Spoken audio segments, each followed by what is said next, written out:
ce modèle économique, il n'y a pas que les vieux médicaments génériqués. Il y a aussi et surtout les molécules naturelles, comme les vitamines, les minéraux ou les plantes médicinales, dont l'efficacité peut pourtant être extraordinaire, sans le moindre effet indésirable. C'est le cas en particulier de la vitamine D, considérée par de nombreux scientifiques comme la vitamine de la décennie. Peu coûteuse, facile à prendre et sans effet secondaire, la vitamine D est au cœur de plus d'une quarantaine d'études scientifiques concluant à des résultats si spectaculaires pour lutter contre la Covid qu'on pourrait ne pas le croire. Comme vous allez le découvrir, la vitamine D en prévention permettrait de réduire de moitié le nombre d'infections au coronavirus.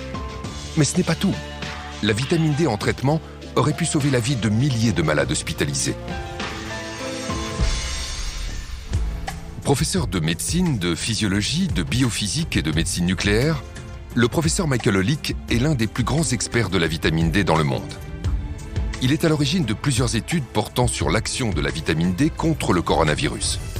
Le professeur Holick nous a reçus pour partager avec nous les résultats saisissants de ses recherches et les découvertes récentes autour de la vitamine D. Nos connaissances à propos de la vitamine D ont été bouleversées ces 10 dernières années. Si son rôle est crucial pour la santé des os et le métabolisme du calcium, il l'est aussi pour de nombreuses autres fonctions biologiques, notamment la réduction des risques de maladies telles que les cancers communs, les maladies auto-immunes graves comme la sclérose en plaques, l'arthrite rhumatoïde, le diabète de type 1, mais aussi les maladies infectieuses, y compris, selon nous, la pandémie de Covid-19, mais aussi les risques de maladies cardiovasculaires, de maladies d'Alzheimer, de dépression, et la liste est encore longue. De nombreuses études ont décrit comment la vitamine D agit sur le système immunitaire. Nous avons pu observer qu'une simple prise de vitamine D permet d'agir sur 291 gènes régulant la fonction immunitaire, la mortalité cellulaire et toute une série de processus biologiques. Une de nos études a donné des résultats incroyables. Donner à une personne 600 unités de vitamine D par jour permettait de réguler 150 à 200 gènes du système immunitaire. Mais avec 4000 unités par jour, ce chiffre passait à environ 300 à 400 gènes et à plus de 1000 avec 10 000 unités par jour. C'est ce rôle majeur pour la santé et le bien-être général qui explique l'intérêt qu'elle suscite dans le monde entier. Au début de l'année 2020, lorsque l'épidémie s'abat sur le monde, le professeur Holick est convaincu que la vitamine D pourrait avoir un impact contre le coronavirus. Lorsque tout a commencé en février dernier, j'étais en Argentine pour une partie de pêche et j'ai attrapé le dernier vol pour rentrer. J'ai aussitôt écrit à mon hôpital et à d'autres personnes concernées en expliquant que cette pandémie pouvait certainement être combattue en augmentant les apports en vitamine D dans la population. De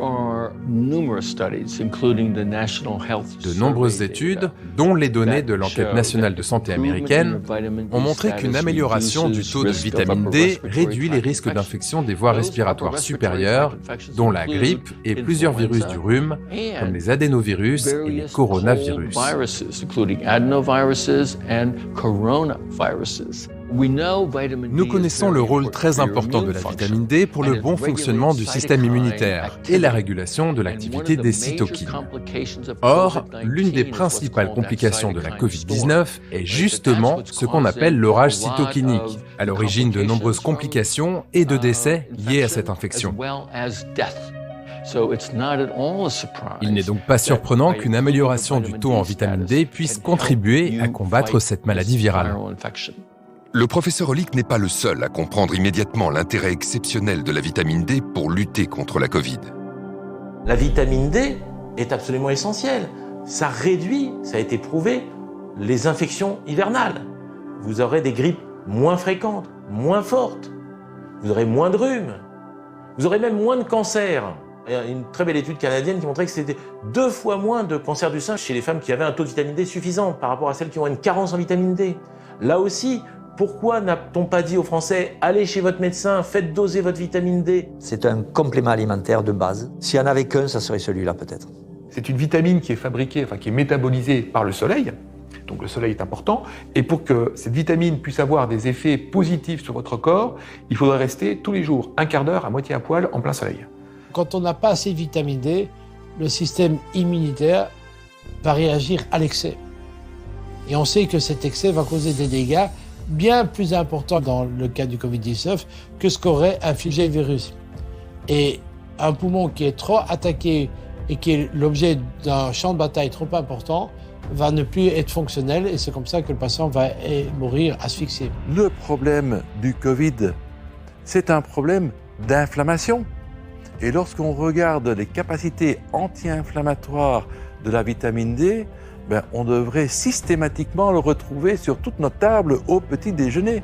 Et même, supposons que ça ne marche pas contre le coronavirus, on aura amélioré la santé des Français, on aura amélioré leurs os, on aura amélioré leur immunité, on aura réduit leur risque de cancer. Donc pourquoi ne pas l'avoir proposé au lieu de dire aux gens « rentrez chez vous, fermez les fenêtres, fermez les volets et priez pour que vous ne soyez pas malade ». En France, le 22 mai 2020, l'Académie de médecine a publié un communiqué dans lequel les académiciens affirment que la vitamine D devrait être donnée aux malades de la Covid pour atténuer la tempête inflammatoire et ses conséquences. Une information de la plus haute importance qu'aucun média ni aucune autorité sanitaire ne va pourtant relayer.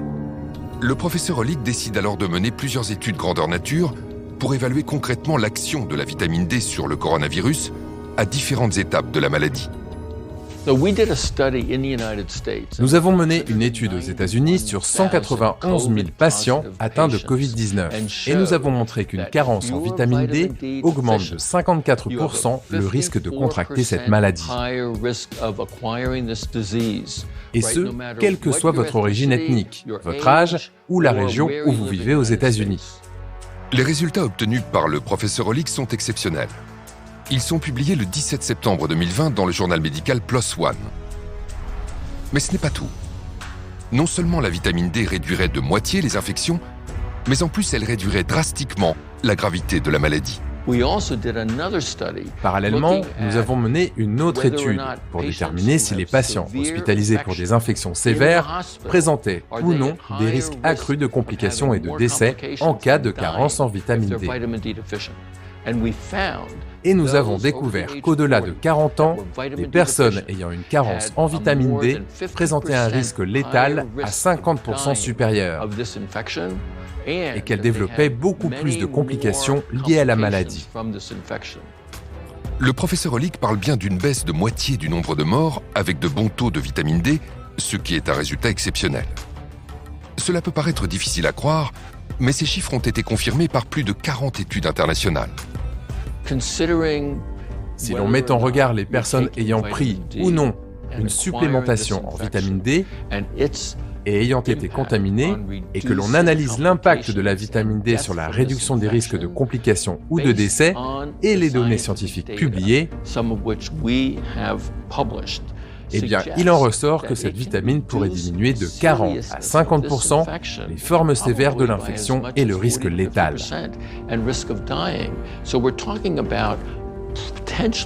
Je pense qu'on parle potentiellement de centaines ou de milliers de personnes qui auraient pu éviter l'hospitalisation, effectuer des séjours moins longs à l'hôpital et surtout éviter la complication ultime, à savoir la mort. Nous en concluons donc que c'est un bouclier puissant contre le risque de contracter cette maladie infectieuse grave. Une étude randomisée espagnole confirme la conclusion du professeur Hollick. Des chercheurs ont séparé en deux groupes 76 patients. Les 2 tiers ont reçu des doses importantes d'un analogue de la vitamine D3. Un tiers a reçu un simple placebo. Dans le groupe placebo, la moitié des patients est partie en réanimation. 2% seulement dans le groupe vitamine D. Mieux, tandis que 8% du groupe placebo sont décédés, on ne déplore aucun mort chez les patients du groupe vitamine D. À ce jour, on estime que 40% de la population mondiale est carencée en vitamine D. 80% en France. Parmi les plus touchés, les personnes âgées. Plusieurs études en France et dans le monde prouvent que la vitamine D réduit le risque d'infection et de décès. C'est ce qui a été observé dans un EHPAD frappé par le virus lors de la première vague.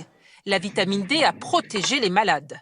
On a observé en fait que les résidents qui avaient été supplémentés en vitamine D récemment, en fait dans les 30 derniers jours avant l'infection, eh bien avaient une survie qui était 90% supérieure aux résidents qui avaient reçu de la supplémentation en vitamine D plus ancienne.